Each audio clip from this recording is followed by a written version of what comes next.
दशरथ जिंद सुरमई छै राजा दशरथ सन सुरम गई छै राम रैल्या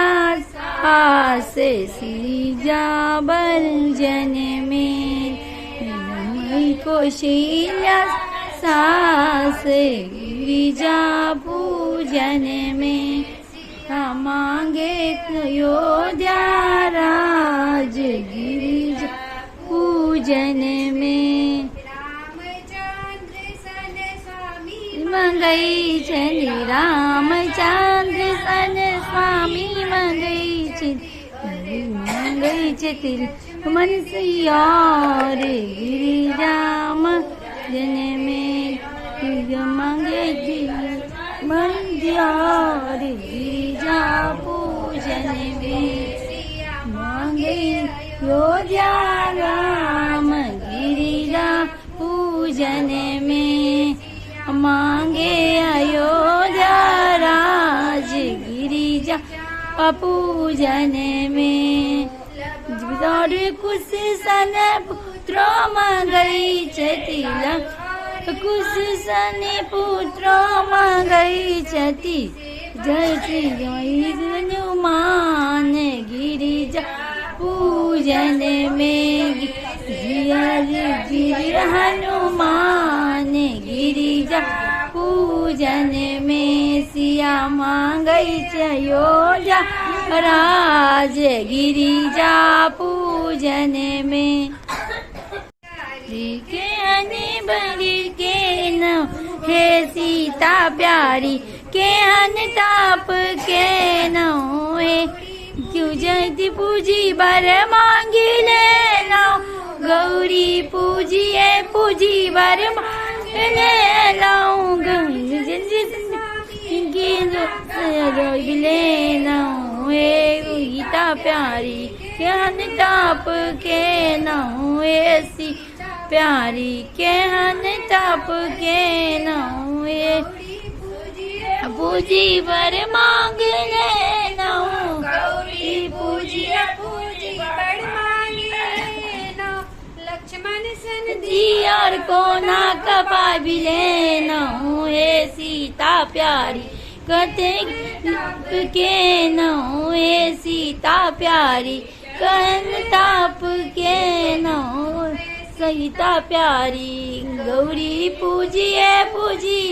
मांग ले नऊ गौरी पूजी ले नऊ जत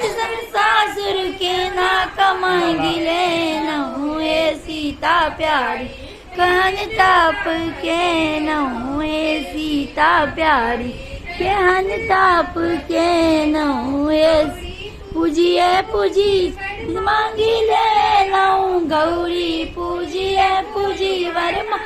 ले नऊ कौशल्या सन सासू को ना तपाई गे न हे सीता प्यारी के हन ताप के नऊ हे सीता प्यारी के हन ताप के न हे सीता प्यारी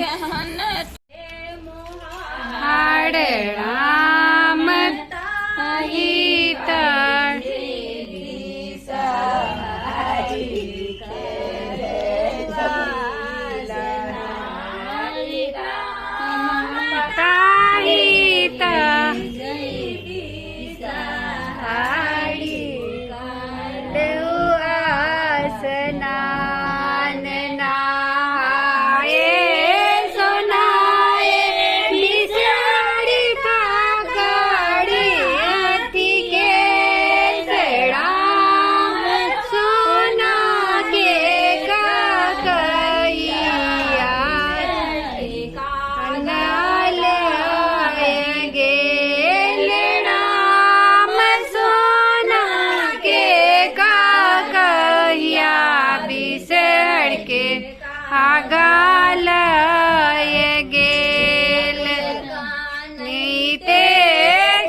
जाऊ जय करो जी